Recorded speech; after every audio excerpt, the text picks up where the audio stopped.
So welcome everybody.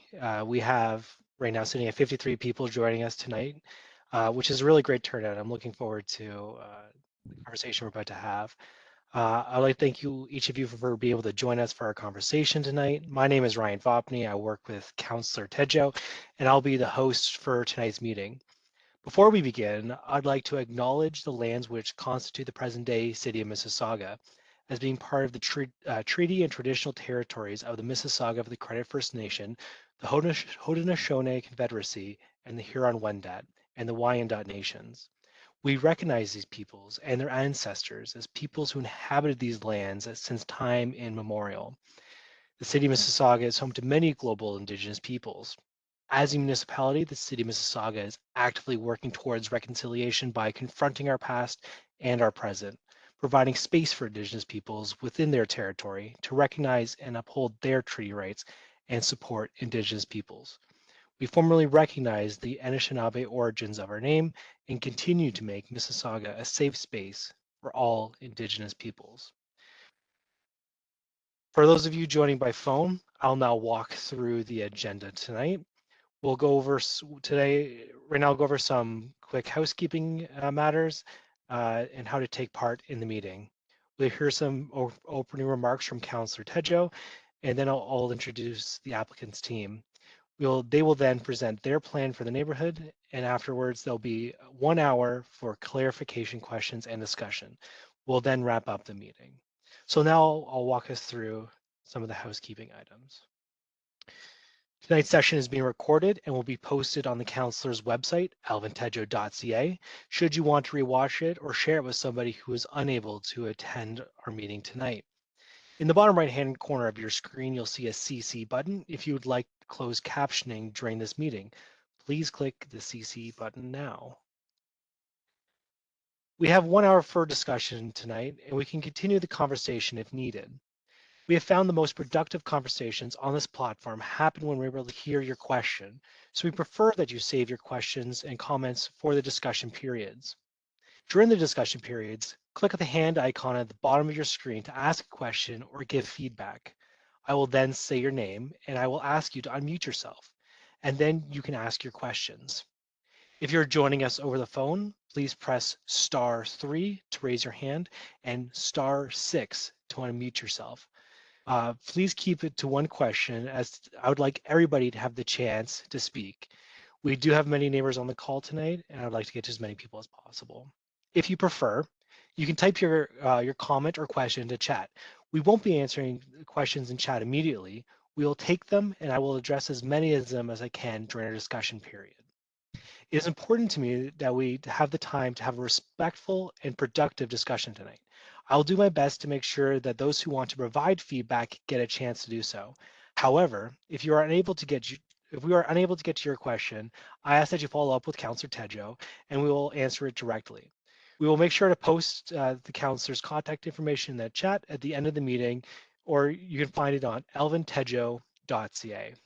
These kinds of conversations can also be difficult, but they must also remain respectful. When asking questions or typing in the chat, I ask that we maintain respect towards everyone giving their time tonight. Disrespect or aggressive language will not be tolerated tonight. We have found that over the years, the preferred layout for this meeting is stacked view. If you would like, please click the button on the top right-hand side of your screen and select stacked. With all those housekeeping matters out of the way, I would like to pass it over to Councillor Alvin Tedjo. Thank you, Ryan. And wanted to start this evening by thanking everyone for being so engaged, for all the residents in our neighborhood, for participating tonight and in the future. We've got a wonderful community and a very engaged and active one, and that's what makes it so great. So really want to thank you for coming out tonight and to hear your input on this proposal. I did want to provide a little bit of context around around the process and why we're here today. Obviously, the development applicant will walk through the proposal themselves, and that is part of the process that exists with the city and with the provincial government. The province has given a mandate to all municipalities in Ontario to build 1.5 million homes over the next 10 years. Mississauga's share of that is 120,000 homes over the next 10 years. So that averages about 12,000 units to be built every year. We're working hard to reach those goals. There have been some challenges, obviously. Mississauga is generally built out. There isn't really greenfield that's left over, and there's always concerns around servicing, traffic, making sure there's space in the community centers, libraries, schools, all those issues that all those factors that contribute to a great neighborhood, parks, and green spaces that are so important to us. As we factor those in, we have to take each application in on its own merits and go through the process. We are still relatively early in this process, and there will be more opportunities to provide feedback. But the feedback you provide today will be captured by the applicant as well as city staff who are also on the call. All that will be compiled into a report to be considered when the application is final. And there will be another opportunity to come to City Hall and meet with the Planning and Development Committee in person, where you'll be able to provide comments on the final application when that is submitted. That'll be a decision that'll be made by the entirety of Mississauga Council. And again, we appreciate the feedback that residents might have. So the timeline is still in flux. Obviously, this is near the beginning of it, but over the next several months, you'll see it evolve. And obviously, the comments that you make today will be a part of that. There have been a couple of neighbors that have been asking about, the differences between, or why did this particular piece of land is being developed, and that in comparison to, say, Willow Glen down the street from this neighborhood, and how that was different. Both parcels of land were owned by the Peel School Board, and the Peel School Board chose to sell those lands for development. This one for development, the one over at Willow Glen was sold to the city for park space. This happened before last year, and so this is where we are right now in terms of this application. And so it is within the city's plan and the provincial mandate for us to try and facilitate this. So that's what we're doing today. I'm glad that you're here as part of this conversation, and we want to make sure that whatever happens or whatever is being proposed will help contribute to the neighborhood, and that's what we're looking for, to make sure that we have great community moving forward. So thank you for being here, and thank you to the applicant for presenting today, and look forward to this conversation. You'll see in the chat my website, my email, and my contact information as well that you can reach out to after the meeting. Thank you. Thanks, Alvin. Before we pass it off to our team from Dump Our Homes, I'd like to first invite the planner on this file, David Farrow, to share a few opening remarks. Thanks, Ryan, and appreciate that. So my name is David Farrow. You may recognize my name in the notice that was sent out. I'm a planner in the Planning and Building Department, and today I'm joined by Hugh and Eleni, also from our team in the Planning and Building Department. And tonight's community meeting, we'll be listening to your comments, listening to your questions, and noting them down. And also we'll be available to answer any questions that you might have specifically related to process and things of that nature. I think Councillor Tedrow, teed us up pretty well, but essentially why we're here today, we know the Planning Act allows any property owner in the province of Ontario to submit development applications to the city, and we understand Dunpar, who is the owner of the site now, is looking to submit future development applications. So this community meeting is required prior to any development application being submitted to the city. So we haven't received an application, and we don't have the the information that we would typically have when processing an application. That has yet to be submitted to the city. So very much in the preliminary stages today. So in terms of process, so we're having a community meeting tonight. Once this occurs, typically property owner will go back, digest the information, engage in our typical preliminary process, and eventually we'll submit a development application. Once that application comes forward, a notice will go out to the community indicating that an application has been filed and the information is complete. And all that information will be available for the public to consume on the city's website. And through the counselor's office and our office as well, we can provide the links to that once that's available. Once that notice goes out, you'll see on the notice that there will be a public meeting date. So that's an additional meeting that we have once the process has been started at City Hall. And it'll be in front of Planning and Development Committee, which consists of members of City Council. And that will be another opportunity for the residents to come out, ask questions, raise comments, concerns, that type of thing, but will also be accompanied by a staff recommendation report. And that meeting, Planning and Development Committee will be making a decision on an application. And that timeline is within 120 days generally, which is what we are required to meet in terms of new provincial legislation that's come in the last year, requiring municipalities to make a decision in 120 days. So that's the process we're looking at once a file has been submitted to the city. And like I said, we're here to answer any questions.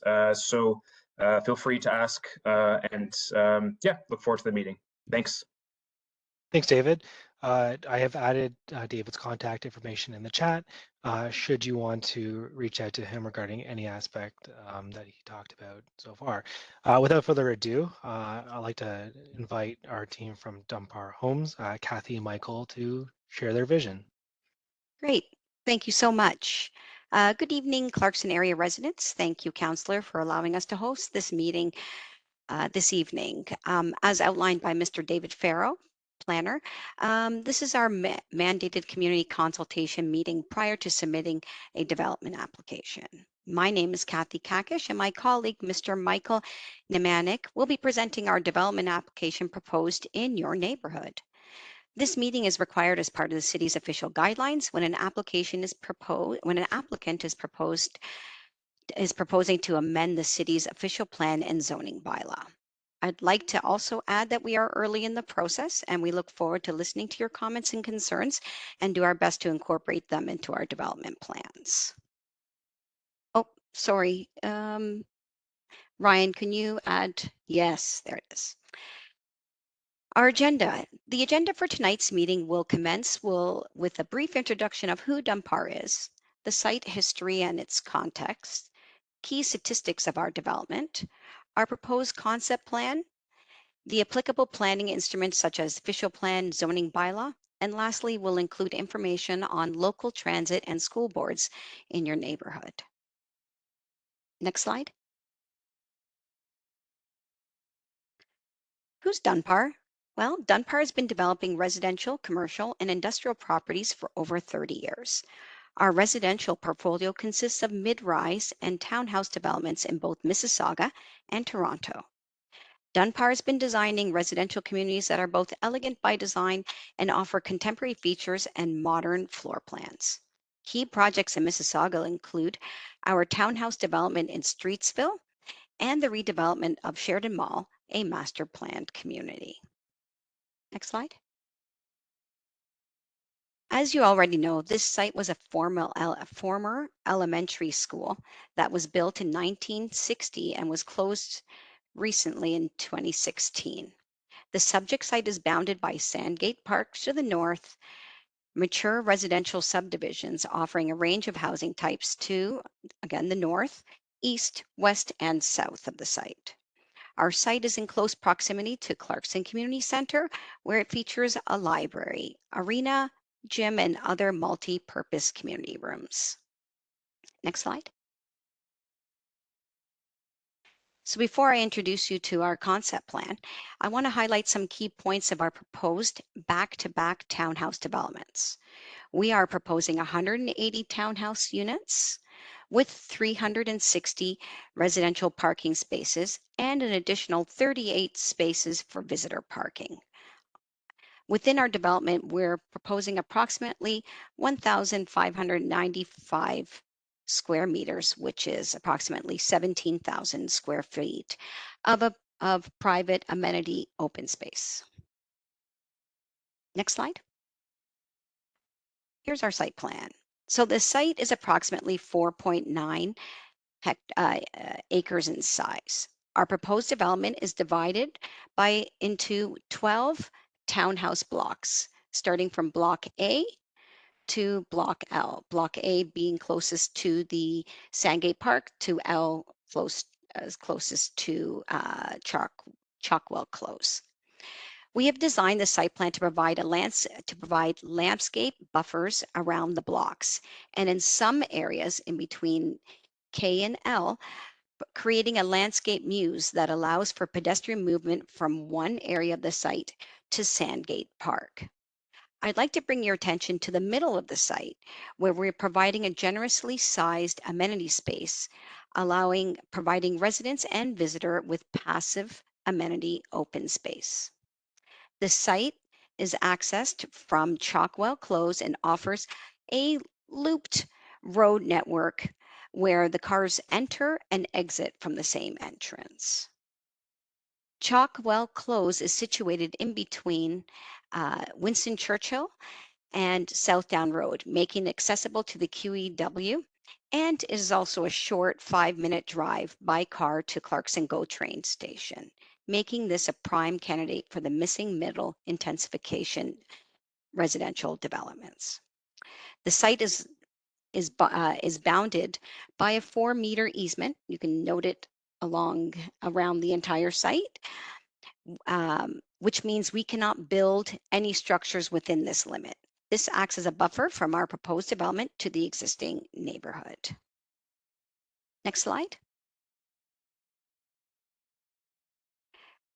So this is a typical townhouse elevation that is proposed to be developed on our site. The height of the development is approximately 12.25, and the proposed private outdoor amenity area is located on the roof. Next slide. So this slide shows a typical floor plan of a townhouse. You enter through the basement, and then you walk up the stairs to the living, dining, and kitchen areas. The next level is the master suite, and then is followed by additional 2 bedrooms. These units are designed with 3 spacious bedrooms and cater to the modern family needs. Each unit is designed with a blend of luxury and durability that only Dunbar provides. And Michael? Thanks, Kathy, and hello, everyone. Dunbar is very excited about the proposal that's being presented to you. The site plan, the elevations, and the floor plans are being shown to everyone here as a bit of a sneak peek to what we can all expect in the future. As Kathy mentioned, echoing previous comments, right now we're at a very preliminary stage of the application process.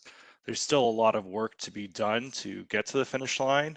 And so that's why I'm so happy to be here presenting to you the proposal, some of the relevant provincial and municipal policy framework and performance standards, and really receiving some of your input as to what you'd like to see your neighborhood develop into in the future.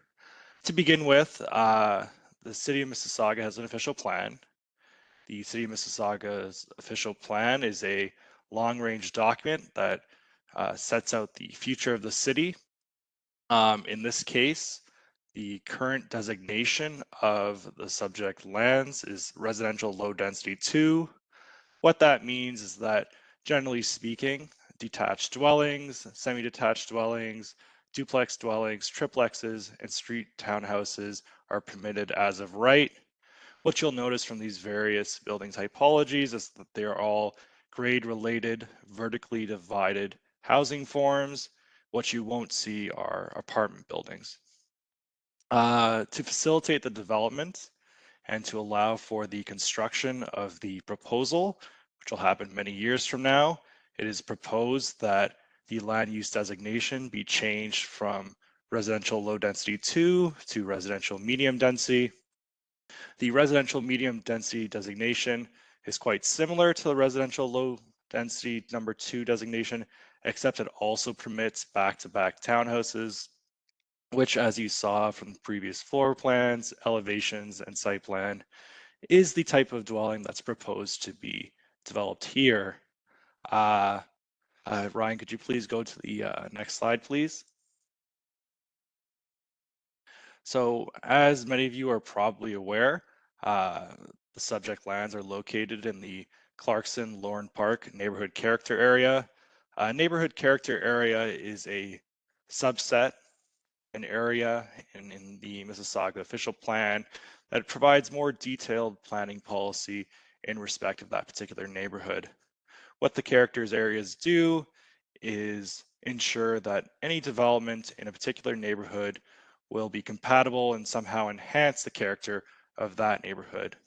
In the case of Clarkson Lorne Park, which is a truly wonderful neighborhood, quite diverse, established, with a range of different amenities. A key thing to keep in mind for any development in this neighborhood character area is that traffic studies are very important. They're certainly required as part of any development, and the purpose of such a study is to ensure that there is a adequate amount of parking, that any proposed extension to a road network is well planned, and that there aren't adverse traffic impacts upon the surrounding neighborhood. It's a very, very important consideration for any infill development, especially one in an established neighborhood such as Clarkson Lorne Park. Ryan, could you please go to the next slide, please? As you can see from this slide, the current zoning of the subject property is residential detached dwellings R2. The R2 zone only permits detached dwellings, and so therefore it's proposed that the zoning should be changed to RM10 townhouses, which would permit stacked and back-to-back townhouses. However, the proposal before you involves back-to-back townhouses, vertically divided and intended for single-family use. Could you please go to the next slide, Ryan? So as part of the provincial mandate, which promotes intensification and a greater range of housing options, including missing middle housing, especially in areas that are adjacent or within a reasonable walking distance from transit. The subject site is located close to about 9 bus stops, 500 meters therefrom, and very close to the Clarkson GO station. As noted here, a 5-minute car ride and a 7-minute bicycle ride. The proximity to transit is one reason why the province encourages a greater level of intensification on such lands. The idea being that any public money spent on transit should be able to be realized through the promotion of greater housing options, especially so that different municipalities can reach the provincially mandated housing targets. Could you please go to the next slide, Ryan? Finally, as I'm sure many of you are aware, close to this site are approximately 6 schools. And, for any development, a key consideration is the number of pupils that will, move into the neighborhood. Right now, the closest schools are the Hillside Public School. It currently has an enrollment of 583 persons, with a capacity for 675 more students, as well as the Clarkson Secondary School, which has an enrollment of 676 persons, with an additional capacity of almost 1,400. So currently there are plenty of capacity for additional students and young families who are looking to move into the neighborhood. Could you please go to the next slide, Ryan? And as I've just stated, the estimated pupil yield from this development is approximately 32 JK to grade 8 students and 15 grade 9 to grade 12 students. This information was provided by the Peel District School Board, and so it's reliable. However, throughout the application process, capacity will be confirmed and additional work will be done to ensure that the amenities that are needed to support the development and to allow for hundreds of new families to move into the neighborhood will have a place in the Clarkson Lauren Park area. So if you could go to the next slide, please, Ryan. So this is the gist of our presentation. As mentioned before by Kathy, we look forward to receiving any questions that you may have. Dunbar is an open book, and we look forward to discussion about what's happening where you live. Thank you. Thanks, Michael. Thanks, Kathy.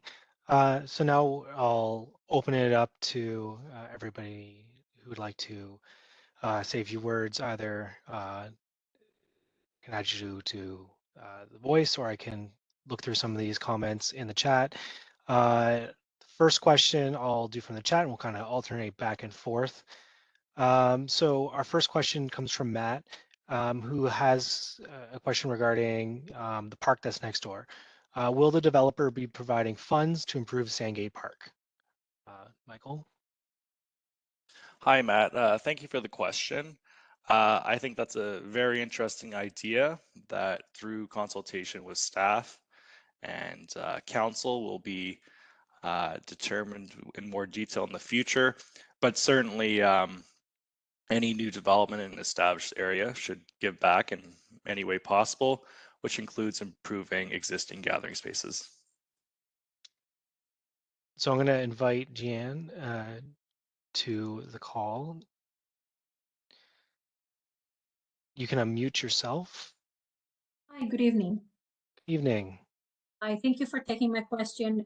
This is a question for the counselor or for Dunbar Homes. I'm a resident here in the neighborhood for quite a few years, so you can understand we're all concerned. We don't oppose building extra homes for the community, except the area has been open for quite some time, including when the school was functioning. And that is concerning to us, one, because the townhomes, although they're stacked back to back, their patios will be in the rooftops, and therefore it's an infringement of our privacy in our own yards. So I would like somebody to please explore and explain that further. But my concern mainly is the easement of 4 meters buffers. What nature of the buffer entails? Is it landscape? Is it a fence? Is it some sort of natural scape between your homes and our homes that already exist? Thanks. Yeah. So, Michael, please. So thank you for the question, Jan. So around the perimeter of the site, there will be generous landscaping, which will include tree plantings. The purpose of that is obviously to provide some screening from this development to the existing neighborhood. Through the development application process, the development will evolve. And in particular, Dunbar has been paying close attention to window placement to ensure that there will not be any adverse impacts upon the neighborhood from views and a lack of privacy. The proposed rooftop terraces are designed to ensure that residents have a place to get some fresh air and enjoy this wonderful neighborhood. But through consultation with the city, all these details will be confirmed. Thanks. I'm going to go to Jeff next, but I believe that there was some confusion that was going on in the chat. There, in one of your slides, some people were concerned that the road had access to the street that's on the opposite side of Chalkwell Close. Can you confirm what the current road network is going to be? Is there one access, two access? What does that look like?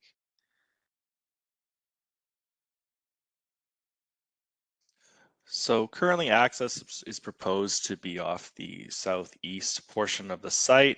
One of the considerations is to ensure that Any traffic generated from the development will be far away from the existing park to maintain the peaceful character of that park. However, through discussions with the city, the exact location and nature of various access points will be confirmed as well. Yeah, I believe that in a different slide there was confusion that it may have appeared that on the western portion the road continued through the park instead of just having the one access on Chalkwell Close. So the plan as it stands today is just one access, correct? Yes, far away from the park. Okay.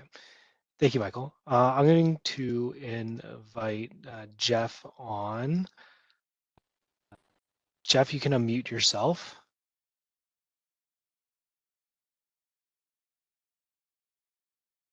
Can you hear me? Yeah, how are you doing, Jeff? Good, Ryan. My name is Jeff Packer. I live here on Chalkwell Close.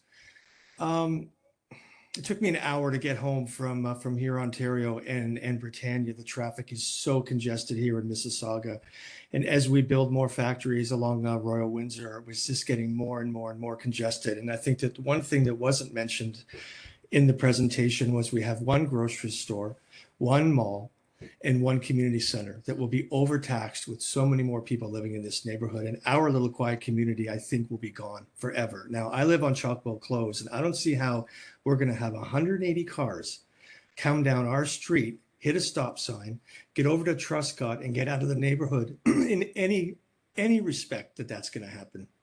There has to be another access road, I would think, for safety and fire hazards into that complex. During COVID, we were told by Bonnie and by the authorities at Mississauga to go out into the parks because that's where we could go. What will happen when this community is so overtaxed with people and we don't have the amenities? How are we going to want to live here? I don't see how it's feasible that you can put that many cars on the end of a cul-de-sac, which Chalkwell Close was, and expect that all those people are going to be able to live in this community and not be overcrowded. And it's really going to wreck, I think it's going to destroy what this neighborhood means to so many people that have been here for over 50 years. It's a nice, quiet neighborhood that a lot of us moved out of the city to come to Mississauga. Now, I know you have the development where the Dairy Queen is. You have the other one where Scooters is, and that's going to be gone. That's a lot of units.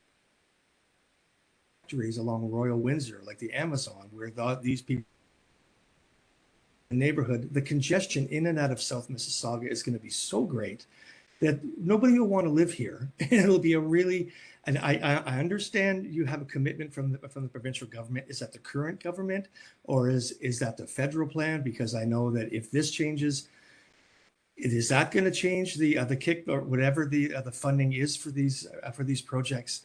And also, Sheridan Mall is huge, and it's been empty for years. Why wasn't the decision made to build townhomes in that vicinity on that land rather than making another mall when we have Erin Mills and we have Square One in easy access to the neighborhood? So I don't understand why we need to take a park away from the children that live here and from the families that use it and the peace and quiet of this neighborhood to bring in 180 cars on a street that can't handle it when we do have other space that could be used by industry. That we seem to be putting everybody in here as much as we can, and we're not going to be able to move. I'll give up the floor and let everybody else talk, but I hope that we have more of these meetings and that once there is a file number, we have access to it so that we can get the appropriate people on our side to help us come to City Hall and fight this. I liked your presentation, but it's too big. If you were going to build, if you don't change the bylaw to have freehold homes and you just have standalone homes and you put 18 or 20 in there, or maybe 24, I think you'd have a much better agreement from the existing neighborhood. That's my piece. Thank you. No, thank you, Jeff. And I think a lot of what you're saying is being echoed by a lot of many others that are currently talking in the chat. Michael, would you like to kind of address some of these comments? Sure, Ryan. Thank you for your comments, Jeff. I think one important consideration, which was averted to earlier, is that for any development to proceed here, a traffic study will have to be done. That traffic study will have to show that there's adequate parking, that traffic can be accommodated on the existing local residential streets, and that at the end of the day, the development's appropriate One thing Dunbar has attempted to do here to strike a balance between missing middle intensification and the change that brings with an established neighborhood is ensuring that there's a significant provision of parking at the site that ensures that there won't be any spillover into the existing neighborhood. And moreover, the type of development you're seeing here is really designed for young families. Places are wonderful because of the people who live in them. I was happy to hear that you're a longtime resident in this area. I also have a home in Clarkson, and I think what makes Clarkson so wonderful is that it's a diverse community with a lot of room for newcomers. When the application is submitted, which is some time from now, it'll go through comprehensive review by staff and other professionals charged with ensuring that the right type of development comes to this neighborhood. And all those reports will be publicly available, and I'm sure you and any other interested residents will have the opportunity to review them in due course. Thank you for your comments, however. Yeah, thanks. If there's ever any questions about documents that have been submitted to the city, feel free to reach out to our office. Email Alvin at alvin.tedjo@mississauga.ca or David, david.farrow@mississauga.ca. We can help you out with whatever questions you might have on a process level to kind of help you get to access to what's become available. Just to take some of these comments from the chat, there's been a few other questions about parking, driving, and traffic. One person said 360 plus cars coming and going on one dead-end street. How are you planning on managing heavy traffic in a very small subdivision?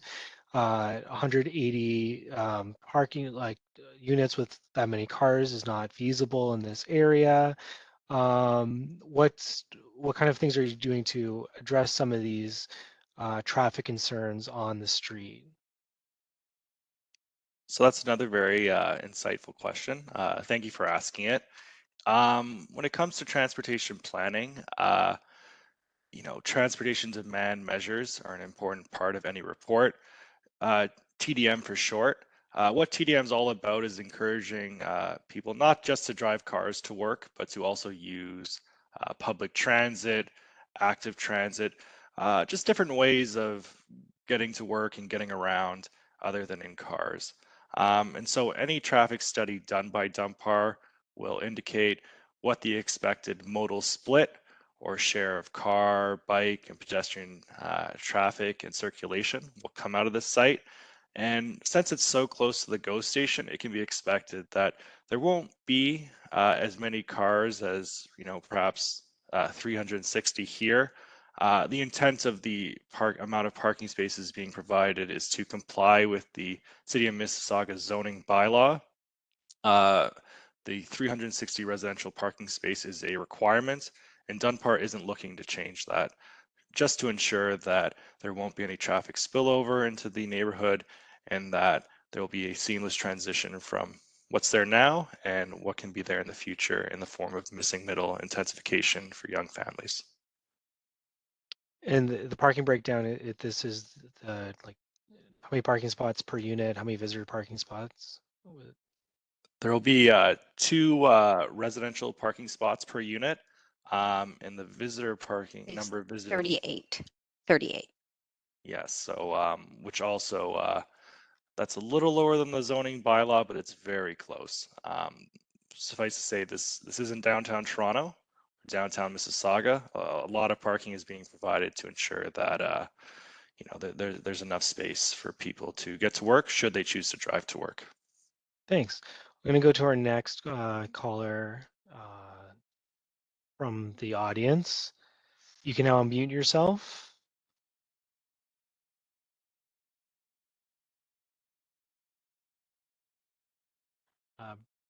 Bergie, I believe you're on the call. Please feel free to ask your question.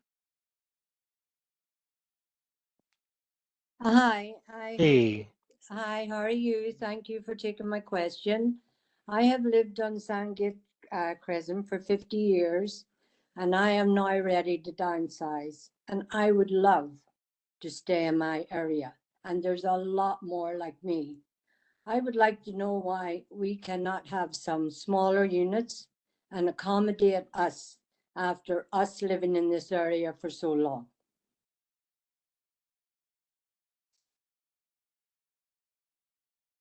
That's a great question. So if somebody's looking to downsize, what there going to be a range of unit sizes?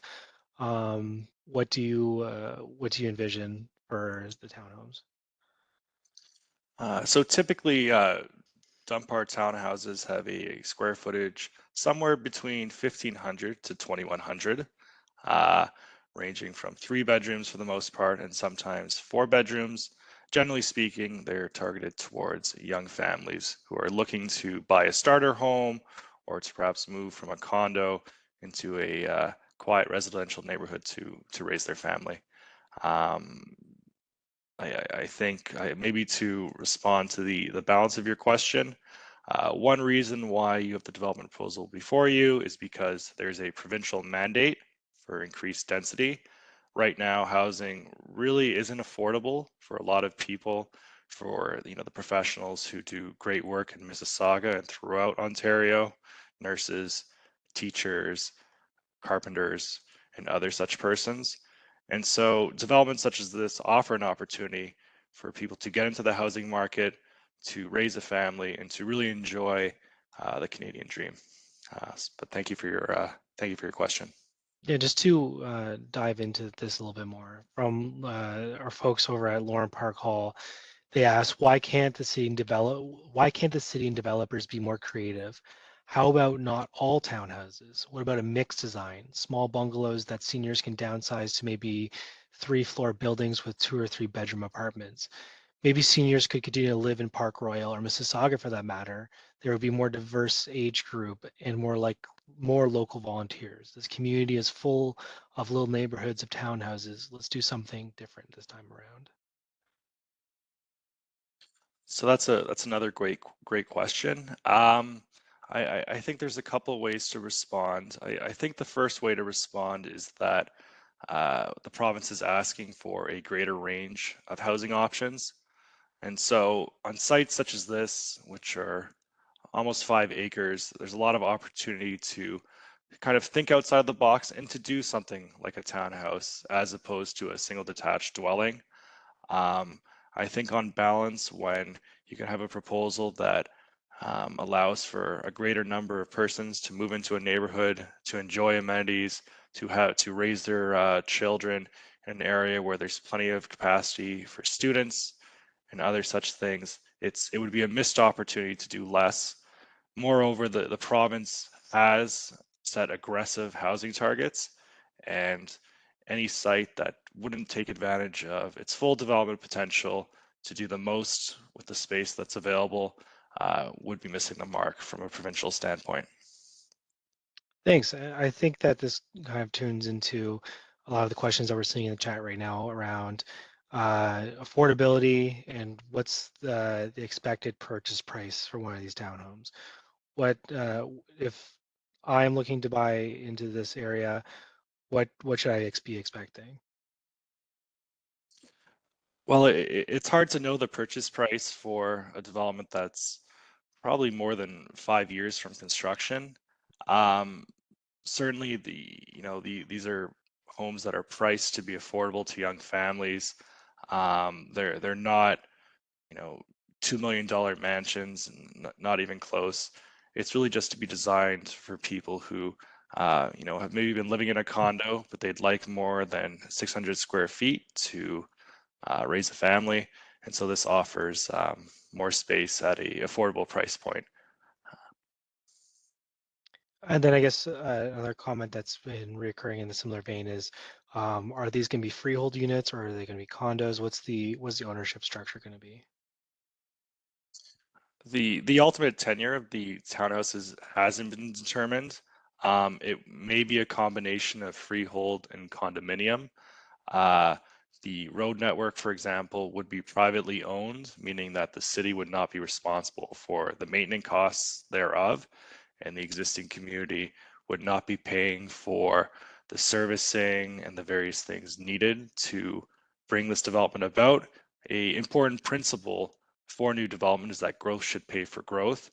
And this development will be designed with a tenure that does just that and in a way that's flexible. As mentioned, however, it is intended that this would be an ownership units. It would not be rental. And so it would be for young families looking to get into the housing market and raise a family. Thanks. I'm going to go to the next person calling in. Sharon, you've been added to the call. You can unmute yourself. Sharon, you said? Sorry, it cut out. Yes, you, Okay, sorry. great. Welcome. Thank you. We live on Chalkwell and we've been here 30 years. We always knew when the land was up for sale that it would be townhomes going in there, but the 180 is basically for people living on Chalkwell, kind of mind-blowing. There will not be 32 children from JK to grade 8 living in 180 townhomes. Most people will not walk to the GO train, they will take their car. So that could be anywhere to 300 people going up and down the street in the morning and at night. It's a small street, it's a dead end. It's going to turn it into people parking on our street. It's going to, I don't know, where the survey comes from these numbers, but I think that is basically when it's built, it is not going to end up being the reality of it at all. And then, we're getting to retire. Maybe we want to sell our home in a year and a half. All the construction going, the tractors, the trailers, everything to build 180 townhomes going up and down Chalkwell, and the amount of time that it's going to take to build this and then everybody moving in, like it's just going to blow our street apart. I don't mind more people in the neighborhood, but 180 townhomes, that is in excess. Like that is huge for that small space and one access road. I hope that they don't change the zoning because it's going to be huge impact on people, especially living on Chalkwell. Like it's going to devalue our homes here. It's not going to up the neighborhood. It's going to down it with 180 townhomes. Thanks. Michael, is there anything you'd like to kind of respond to that? Sure. So thanks for your comment, Sharon. I think first regarding schools and the expected pupil yield, the statistics that have been provided were given from planning staff at the Peel District School Board. So it's their opinion that, this development will generate a little less than 50 new students. While the number may seem surprisingly small, it is based on the expertise of planning staff external to Dunbar. And so there's a lot of credibility to those numbers. And moreover, I think an important consideration about schools is that it's in everyone's interest that schools are not grossly under capacity. Provincial funding for schools does come on a per student basis. And so with more students actually come better schools. Regarding traffic, the application is in a very preliminary stage. However, I can tell you that Dunbar has retained WSP to prepare its traffic studies. WSP has a lot of experience in the city of Mississauga. It's done great work for both municipalities and developers to ensure that there's the necessary amount of parking and other such things to ensure that traffic will be acceptable. Certainly with more people will come more traffic, but I think it's important to really be open to change, sensitive change that's coming from missing middle housing, as opposed to apartment buildings and other more intensive forms of development. Of course, Dunbar would be happy to answer any further questions you may have about this development as the application process proceeds. And as I told another person who asked a question, all the reports will be publicly available for review once they are complete. Thanks. And I think just to stay on the note of cars and traffic, could you give a bit more of a deeper explanation as to where these two residential parking spaces per unit will be located? We've chat in the chat. I can see that we're still kind of confused, like where these are going to be located. In your plans, you said the basement. Where are people going to be able to park their cars? Where are they going to be coming out of? What do you see when someone is driving home that lives in these townhouses? So Dunbar's standard design for parking involves shared below grade parking garages. Each unit has enough space for 2 parking spaces in a below grade garage. This means that cars won't be parked on a driveway in plain sight to the neighborhood. They'll be screened, and it'll be following Dunbar's standard specifications, which has been tried and tested multiple times, including most recently at 80 Thomas Avenue in Mississauga. Thanks. I'm going to go to Pierre now. Pierre, you've been added to the call. You can unmute yourself. Hi, everyone. Welcome. Question for the Dunbar team. First thing I say, I think townhouses definitely make sense for the site. I mean, it's, as Michael mentioned, it's adjacent to some community services and some transit, but it was also mentioned by Kathy and Michael that it's a good contender for missing middle intensification. We know that developing new single-family homes is not necessarily in the climate these days. It doesn't make sense because of the cost of land, the cost of building, and we need new people we need houses for more people in our communities. That being said, this makes the site a great contender for inclusionary zoning or other mandated affordable housing requirements. Now, I know the site rather isn't within a major transit station area, which would require inclusionary zoning. But are there any other affordable housing provisions being explored at this time, whether through the city's official plan and how that's currently being, appealed? Thanks, Pierre. Yeah, so talking again about the affordability aspect, what does Dunbar have any plans for that within this development? Thank you for the question. As part of the development process, Dunbar will be submitting a housing report. The housing report will show how Dunbar will be meeting the Region of Peel and the City of Mississauga's affordable housing targets. Often these targets are met through the development of affordable market rate housing that, while not priced at inclusionary zoning thresholds, is nevertheless affordable to young families. Regarding inclusionary zoning for this site, because it is outside a major transit station area, the province has made it so that a municipality does not have the authority to impose inclusionary zoning. So that likely won't be happening. Thanks, Michael. Seeing a few questions in the chat. There's been a few about how wastewater waste will be collected within the development. Has there been an environmental assessment for this project? What kind of impact will this have on services we use like water, wastewater, and waste collection? So earlier in the presentation, I mentioned the principle that growth should pay for growth. The proposed garbage collection for the site would be private, meaning that future residents of this proposal, should it be approved, would be paying for such services. Similarly, Dunbar has retained a consultant to prepare a functional servicing and stormwater management report, which report would show that the proposed sanitary sewer flows and stormwater drainage would be acceptable.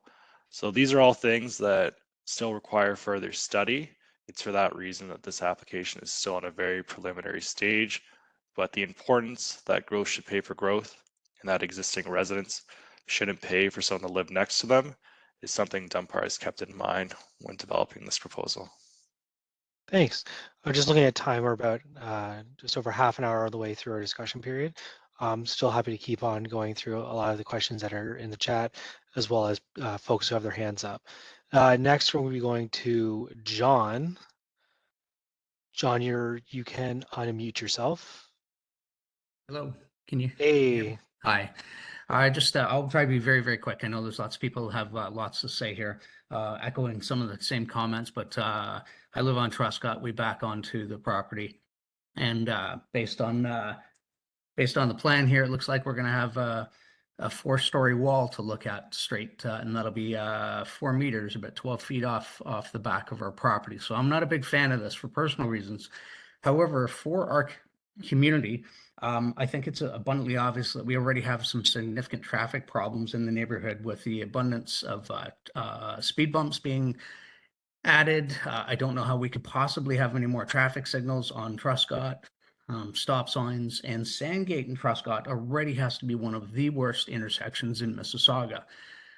Now, when we talk about adding the vehicles in here, and we say 360 cars, 180 units, how you can afford one of these places without 2 people working, it's going to be at least 360 cars. We all know that many of us have more than 2 cars in a home.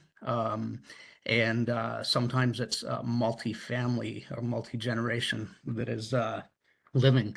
So that's going to make a major impact on the roads around, over and above all the other issues. For visual, I did use Google Maps and I counted the parking spaces down at the Park Royal Plaza. And I counted about 440 spaces. So for all the people here, have you ever seen that Park Royal Plaza parking lot full? Just imagine on a busy day and a busy Saturday what it's like, but then imagine the parking lot actually full. That's how many cars we're talking about here. Yeah,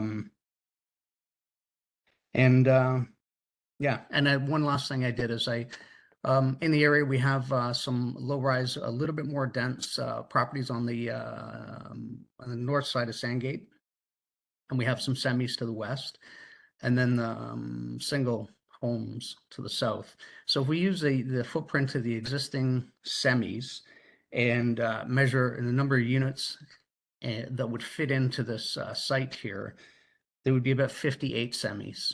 That's how many units would fit in there using the same footprint.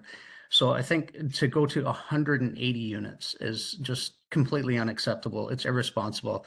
And I'd be the first one to defend Dunbar's right as a business to make money. And I appreciate they're in an uphill battle here trying to present this, but this is not my business. This is my home. And we've lived here for 30 years. So I'm not prepared to just roll over and accept this as it is. So thank you.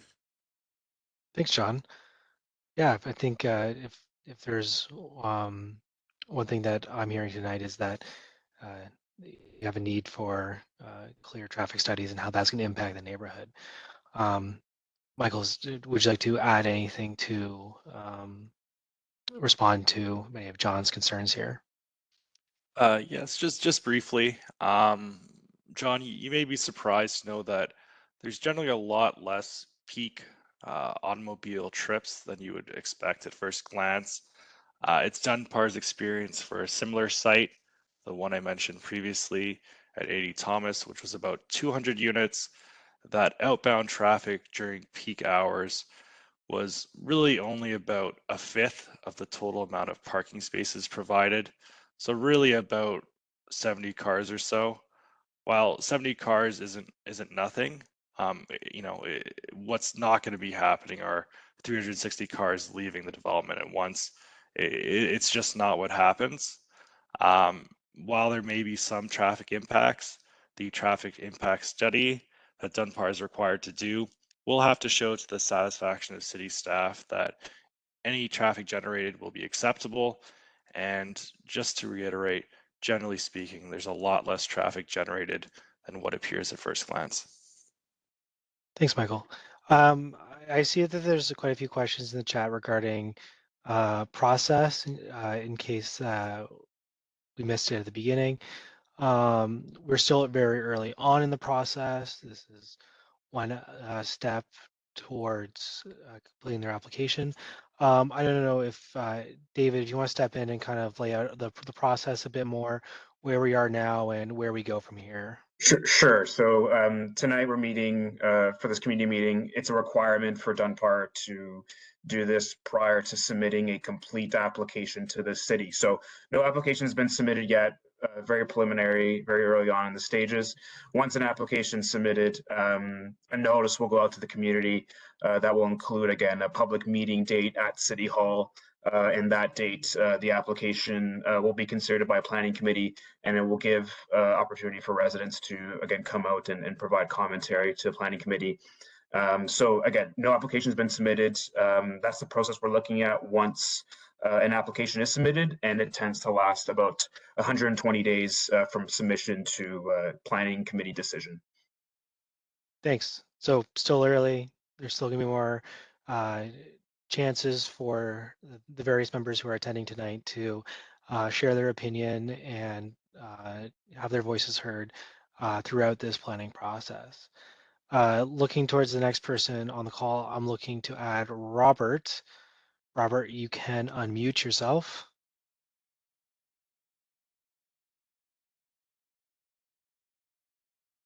We cannot hear you. Hey, there we go. Thank you, everyone, for your presentation. Thank you to Dunbar.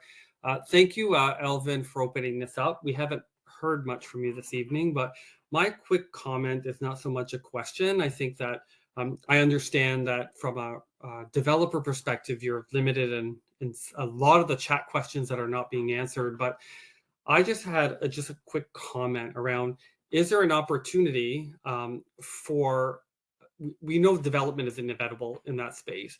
Does it have to be 180 units if we just kind of chuck or block it down to the reality of all the concerns that the residences have? Can you not go back and kind of reevaluate the plan and make it something that's a little bit more feasible with the landscape of the community?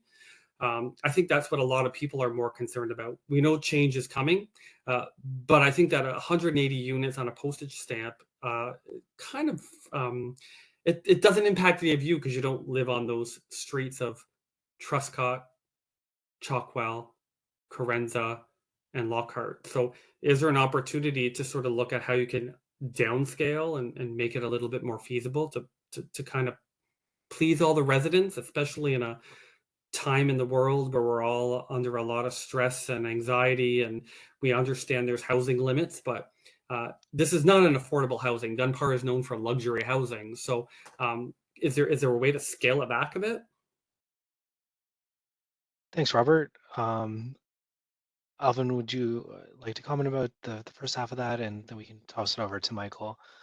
Sure, happy to. And no, thank you, Robert. I haven't been jumping in, as this is more of an opportunity for our residents to sort of speak directly with the applicant and the developer, and I think that's appropriate. If you know, I'm happy to work on your behalf moving forward. And really sort of help facilitate this conversation, which was what we were focused on doing. A few of the chats have been directed at me, and I'm happy to address those individual pieces that you want to talk to me about.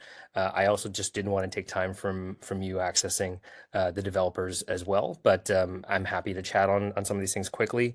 You know, in terms of benefits for the community. Actually, let me just start with what you were asking right there, which was, you know, is there an opportunity to adjust the proposal? Absolutely. I think that's why the meeting is happening in the first place. I think both Kathy and Michael have lived in this neighborhood before, so they do happen to know it, but they don't, obviously, as you said, live on those streets. So they are looking for that specific feedback and the specific concerns that you have. And staff are here as well, and you see Hugh is here, and so is David. And so that's where the staff recommendation will come from. And the staff recommendation will come from working with the applicant and addressing some of the concerns that staff have, as well as what residents have. So as your comments, as many comments have been talking about parking and traffic and community benefits and density, then those things will be taken into consideration as well. And if there are appropriate planning reasons to push back on certain elements or try to negotiate certain elements with the applicant, that's certainly what I and staff will try to do.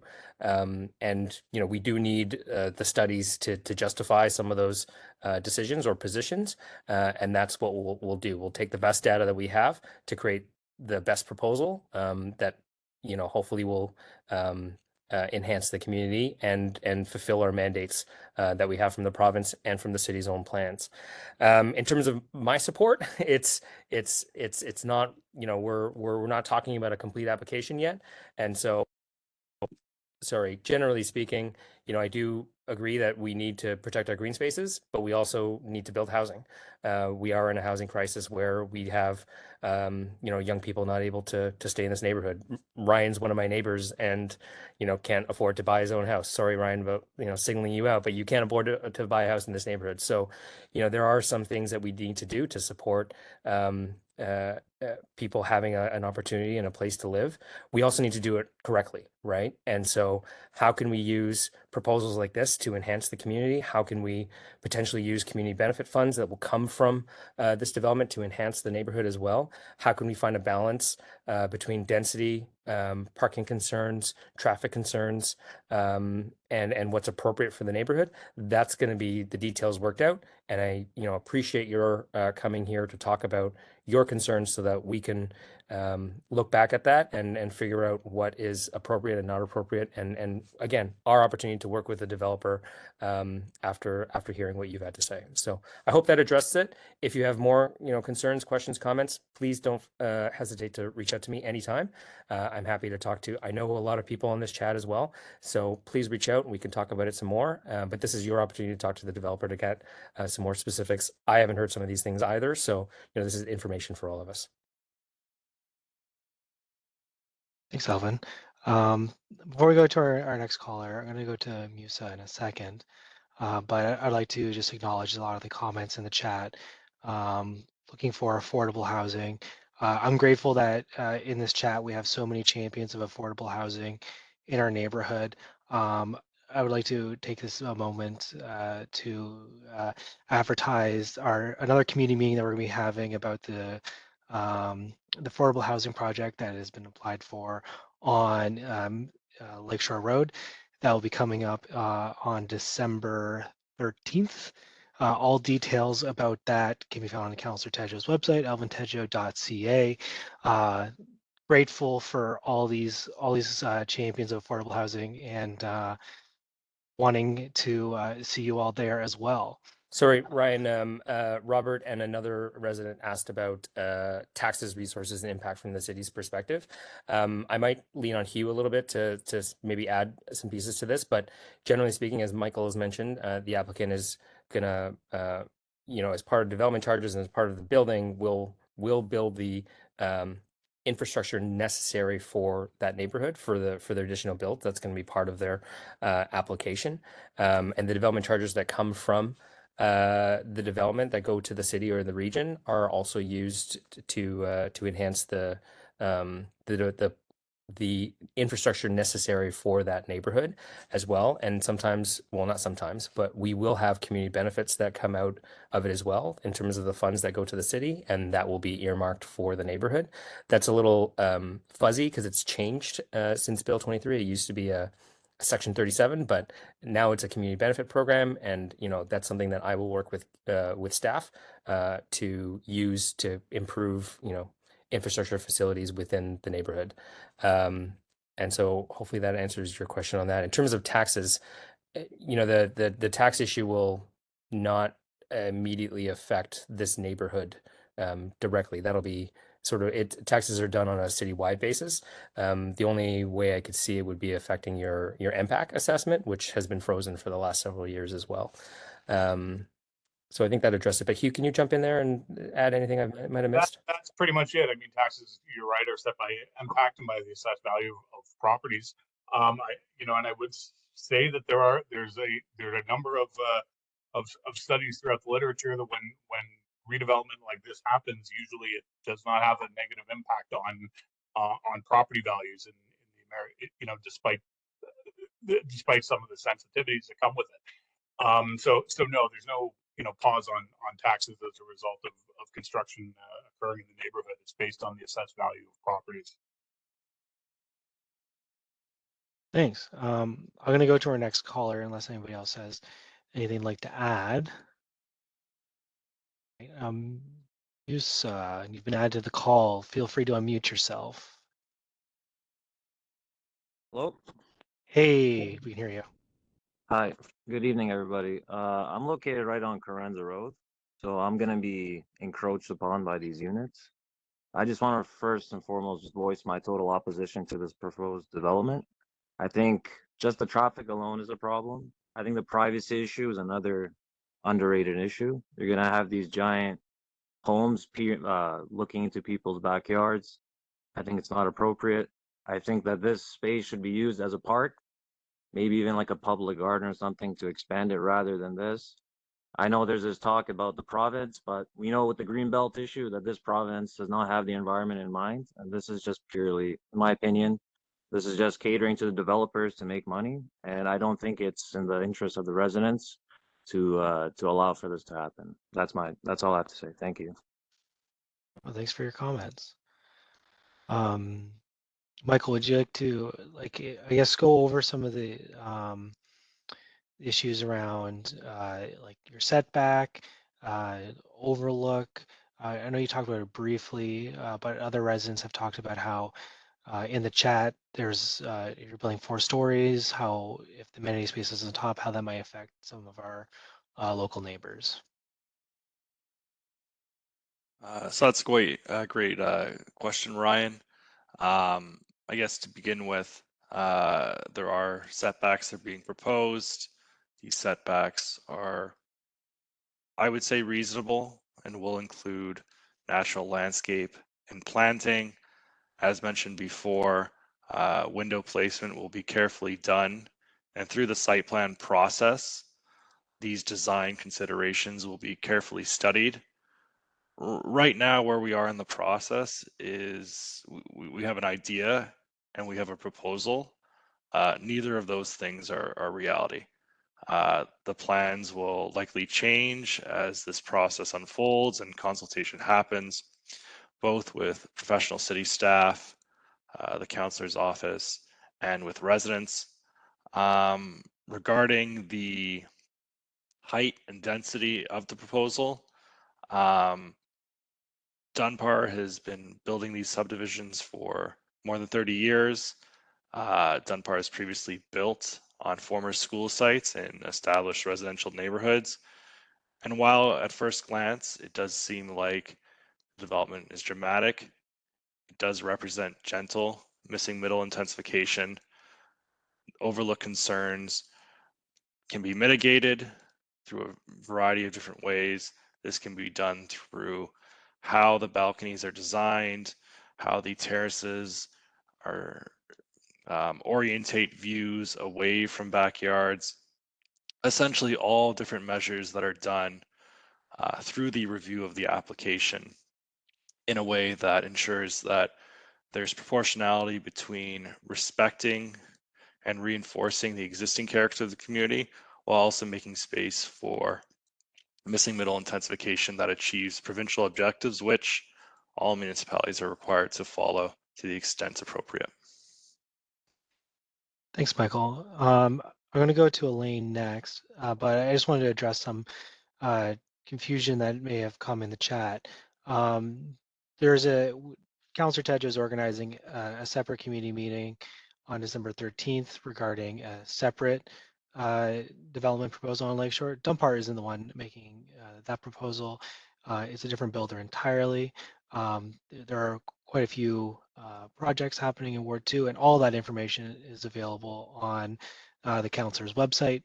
Just looking at the time, we have another 15 minutes. I'd like to get to as many questions as possible. But as always, if we don't get to your question or you would like further clarification after this meeting, feel free to reach out to our office anytime. You can reach Alvin at alvin.tejo@mississauga.ca. So I'm going to invite Elaine to share her question or comment. Elaine, you can unmute yourself.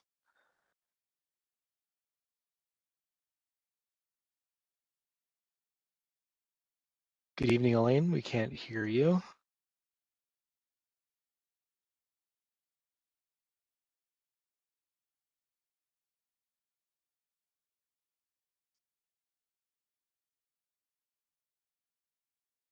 All right, we can't hear you.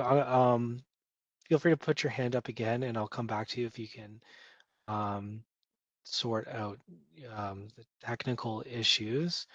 I'm going to go to Olivia. Olivia, you can unmute yourself. I'm just gonna try to put my camera on for a second. Hey, we can hear you. Hi. Okay. Welcome, Olivia. You can hear me? Thank you. Yeah. Hi, everybody. I'm a high school senior, and although I'm not in school in this area anymore, I commute out to Cawthra. And I just wanted to bring up on the impact of density, the incredible over density in our transit system. I take the bus and the GO train to school in the morning and after school, and it takes me about an hour and a half to get to Cawthra Park, which is around 15 minutes by car on a good day. And there are a lot of bus routes in this area that would be servicing the amount of people coming into this build. And I know already that they come about maybe twice an hour at best, and they're normally quite full. And I can't imagine more people being able to go onto these buses without an increase in the amount of times that come per hour, or an increase in the amount of funding that they're getting by the city or province. And I know that that's not inherently an issue from this build, but because I'm already here, I would like to just bring it up. And on the topic of schools as well, I'm way out at Cawthra, and although we are not at our full capacity, we are a very large school, and I can attest that a full capacity school would feel insane. Like we're probably at about our half capacity, and all of the teachers are incredibly taxed. They tell us every day how stressed they are. They don't get enough funding, and their classes are about 30 to 35 people per class. And although the schools in this area that would be getting all these kids in the build, they have a lot of space left over, as you said. They a huge influx of kids so quickly after the build is complete and everyone has moved in. If this build were to go forward, I would really want the city to put pressure on the province to increase the funding in our elementary and middle and high schools, so that we can accommodate more people in these areas and be able to bring more people into affordable housing or middle housing, and be able to accommodate them in safe schools that have space for them and can properly educate them without being stressed and taxed. Thanks.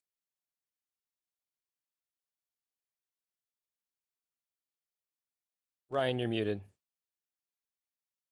Thank you. That's what I'd like to talk about schools in a second. But to Councillor Tejo, would you like to talk about My Way and buses in Mississauga? As also a bus user in Mississauga, the 29 that goes through Park Royal and the shared homelands comes every half hour.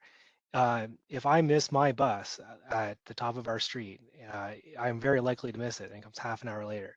What are we doing about My Way in Mississauga? Well, thanks, Olivia and Ryan, for asking the question on transit. You know, My Way is finally back to pre-pandemic numbers, and has actually exceeded them in the last several months. And I'm on the transit committee as one of the chairs because it's, I think, really important that we build more options for people to get around the city. As it exists, obviously it's not enough. Obviously it's not meeting the needs of residents right now. I've asked for city staff to come back with a more aggressive proposal to expand transit options and service. They're going to hire dozens of new operators. We're buying almost 100 new buses, and we need to increase the amount of service that's provided for residents to get around. In certain neighborhoods where we have lower parking minimums, that's potentially being allowed because we are building transit-oriented communities. This is close. It's not necessarily one. It's not a provincially mandated mass transit station area, so it's different. If it was, you'd probably see a significant more number of units, as you could probably see in the applications that are coming in and around the GO station. But it is our responsibility to make transit better in the city, to give people more options, including our multimodal plan to help people get around from, biking, walking, cycling on e-scooters and e-bikes, while also giving them more reliable transit service. The buses are full. I think the number of buses that were passing residents who were waiting is astronomical and more than the city has ever seen in its history, where the bus will just say full and you can't get on. That's not acceptable. We need to do a better job and provide better service. That means we need more investment. Some of that is what we need from the province, but some of that is us doing a better job in delivering that service. We have a brand new transit director who's heard this message and is working on new plans to enhance the service. We can't do it overnight, but it is a priority for me to help residents like yourself and Ryan get to where they need to be timely and on a more regular basis. The 29, I took it. I don't take transit as often as Ryan does, who takes it almost every day. But it is challenging at times, especially during rush hours where we're not providing the service that we should. And so we need to invest in the people of my way and the infrastructure around there to provide better service. So thank you. Thanks. And then just 1 second. Okay, I'd just sorry. like to thank you. I'd just like to add to thank Olivia for actually coming on to this call and really bringing up transit. And it's really refreshing to hear a young person's perspective on transit and transit issues in the city of Mississauga. As the counselor mentioned, this is like a citywide issue and not related to our development, but we really appreciate that perspective, and this development will, in essence, work towards like an overall city perspective on transportation. So we're really appreciating Olivia's thoughts on that. Thank you, Olivia. Yeah, and just noticing we have about 10 minutes left. Like I'd like to, there's part of the question was also about schools and how this development will affect schools. It's a common refrain in the chat as well. So with this development bringing more people to our schools, what's your thoughts, Michael? Sorry, Ryan, could you please repeat the question? Yeah, so part of Olivia's question was if we bring more students into the neighborhood and expands the number of students at our schools, this might not always have a positive effect. Like, would you want to talk a bit more about how this development has an impact on our local schools and kind of things in that vein? Yeah, so I think I've talked about pupil yields already, and I've talked about the provincial funding formula at a very high level. Perhaps something that I haven't mentioned is that both the region of Peel and the city of Mississauga collect development charges, but the Peel District School Board also collects development charges from new developments. Those development charges are used to build new schools. Experience has shown, especially in the Toronto context, and this is specific to the Toronto District School Board, that perhaps one of the most important things for the health of a school in the long term, over the 10, 20, and 30-year planning periods is having growth in the number of students, ensuring that buildings that were built for 1,000 students don't become under capacity, in a state of disrepair, and continue to grow with the times.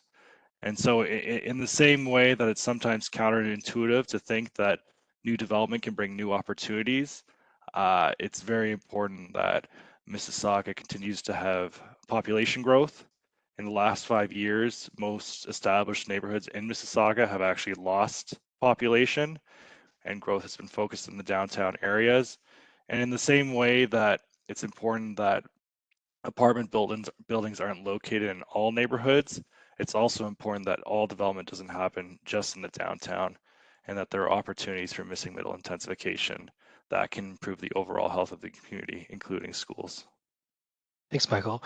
Just noticing the time, we'll go for two more callers, and then maybe one more question from the chat.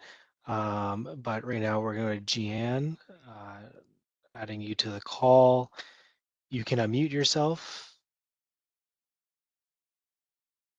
Hey, we can see you. Hi there. Thanks Hey. again for, how are you, Ryan? Great, how are you doing? Thanks for putting me back on. I just had a question about fire safety.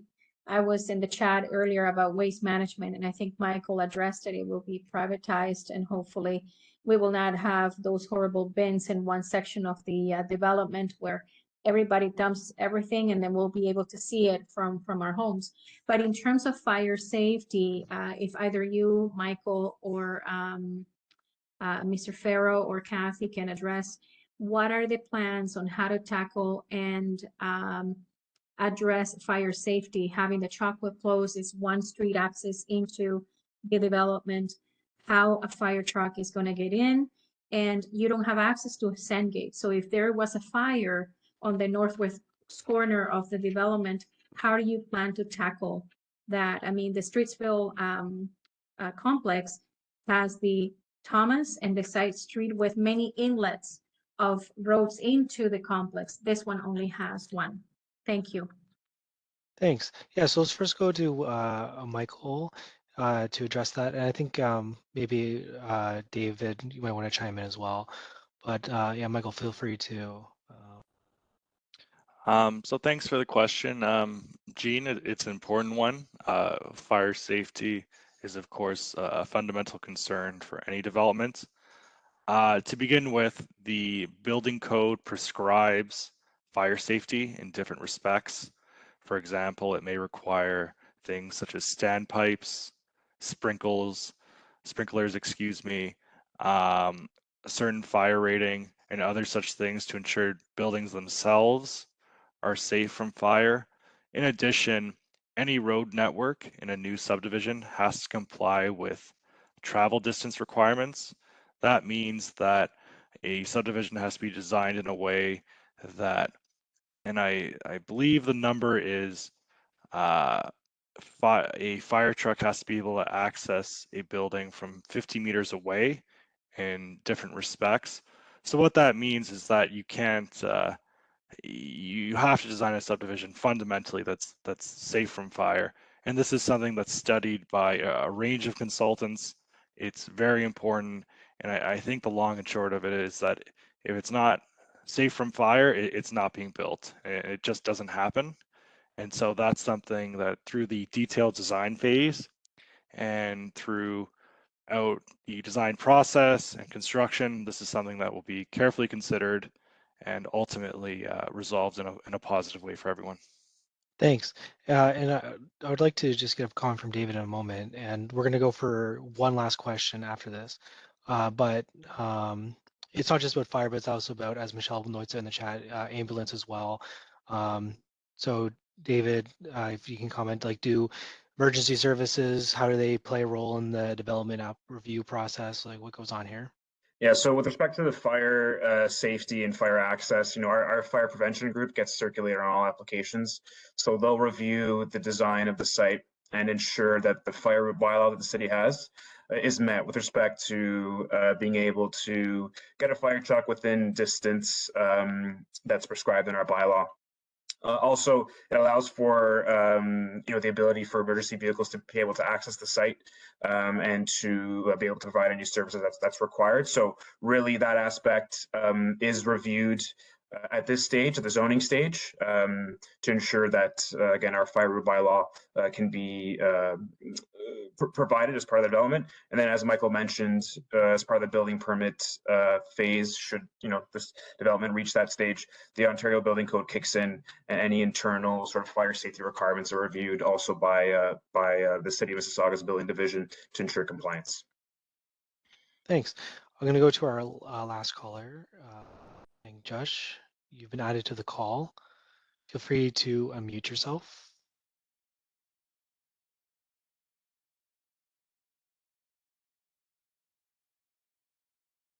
Good evening. Can you are able to unmute yourself?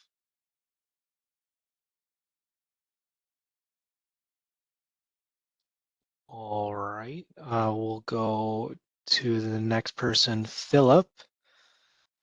You are now part of the call. You can unmute yourself. Hi there. Yes, this is Philip's wife, Stephanie. We're both under Philip's name. I share a lot of the same concerns that callers and my neighbors, Jean, Jeff, Sharon, Musa, John, and Olivia, and others have shared. So I don't want to waste everyone's time by repeating those. But I think one thing, of course, the traffic is obviously a main concern, as everybody has said multiple times and in the chat.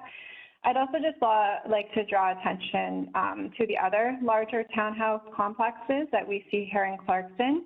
I would just like to note that they are typically built alongside wider, much busier streets where there is more capacity for increased traffic, including road sections that are, such as on Trescott, my apologies, and Bromsgrove, where there's actually space for cars to park and things like this. So just for comparison's sake, just to show kind of the, almost absurd scale between our small dead-end street and these other comparable neighborhoods where these large developments have been created. Middle density doesn't have to happen in an area that cannot accommodate it. Also like to point out that right now children play along Chalkwell, which will of course be a thing of the past, with an additional 400 cars, residing in this complex. We'd also just like to point out another random thing that came to mind. We do have a lot of single lane driveways here on Chalkwell, and residents here currently are always kind of moving their cars around, having to back out. This becomes quite difficult if the road behind you is, packed with traffic. Just like to raise that. Additionally, touched on in the chat a little bit, I know that the wastewater subject has come up. I'd just like to point out that Chalkwell visibly slopes downwards from the site where Dunbar will be developing. So if you fill in that green space with concrete, I would just question and be concerned about the water runoff from that site. If it's flowing down Chalkwell, is the current infrastructure going to accommodate that? And I would also like to further point out that on Chalkwell, we all have clay pipes for our sewage, as these homes were built in the 60s. And I think many of us along the street have already had to replace burst clay pipes for a variety of reasons at great personal expense. And I would be quite concerned at the large volumes of water flowing downhill from the site that cannot adequately absorb the water from 180 units. And if this is going to overburden these clay pipes, for instance, as well as the other sewage infrastructure. Trying to think if there's anything else. I think those are our main concerns at this point, and I would just also like to end the call on the thought that nothing that I've seen so far, and I don't believe based on the chat that we've seen so far, shows that Dunbar cares about our community. All I hear with every concern raised seems to be brushed off with reference to a study that doesn't necessarily hold up to common sense. And I just hope that we'll be able to come to some middle ground. I do understand that Dunbar owns the land, so there will be a development there. So I would just appreciate and hope that Dunbar will work with this community's best interest in mind, rather than just their bottom line, because we live here too. And as somebody else said before, these are our homes. This is not a business for us. Thank you very much for your time. Thank you for your comments. And before I pass off to Michael to address some of your comments, and perhaps final words. I'd just like to say that this isn't the final step of this process. If anything, we're kind of at the beginning. To where you commented on, and Jeff is also commenting on in the chat. This is just the first meeting. There's going to be more meetings. We don't have a next meeting penciled in right now, but all information that can be found on the councilor's website, elvintedro.ca. You can sign up for our newsletter. We send it out once every other week. That has not just information about this development and anything we do in the future, but all aspects of Ward 2. We'd love to see you at our next meeting as well. So with that, Michael, could you please address some of these comments about interaction with the existing infrastructure, especially like stormwater infrastructure? Yes, Ryan. So thank you for your comments and your questions, Stephanie. I understand that you're speaking as a resident of the neighborhood. While Dunbar at the same time is running a business and it needs to make money, building and development is quite difficult. At the same time, someone also needs to speak for future residents, for people who right now can't afford to live in the community and just want a place to live. You know, maybe they're living in a basement right now, maybe they're in a cramped condo and they would just like, you know, a little green space. They'd like to enjoy the park and they'd like to take the advantage of the amenities in the Clarkson Lorne Park neighborhood. Regarding those amenities, a commitment that's been made multiple times throughout this presentation, in which Dunbar will be sticking by, is that growth should pay for growth. What that means is that sewage will be paid for by Dunbar, stormwater management will be paid for by Dunbar, new roads will be paid for by Dunbar, and any amenity and infrastructure required for a functioning subdivision will be paid for by Dunbar. The existing community is not going to be experiencing basement floods because of this development. In the grand scheme of things, although it seems big, it really isn't. It's modest missing middle intensification. It's a type of intensification that the province requires, and this really is the direction that the province is going. And, you know, for all the things that can be said about the existing neighborhood and the understandable desire to keep things as they are, or at least similar, some change is inevitable. And throughout the application process, including consultation with city staff, the councillor's office, and of course, residents, I'm sure a compromise will be able to be struck. Thanks, Michael.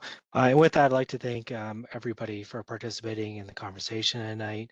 I hope that we all came away with a better understanding for the plan, Dunbar's plan for 2620 Chalkwell Close. We'll be posting a recording of this of the presentation tonight on the councilor's website, elvintedro.ca. If you want more information about the development application, please reach out to David Farrow. I'll post his information in the chat now. We hope to see you at any future meetings as well. Thank you once again to Dunbar, the team from the City of Mississauga staff, for joining us on the call tonight. I hope everybody here has a great evening, and the meeting is now over. You can sign off. Thank you, everybody.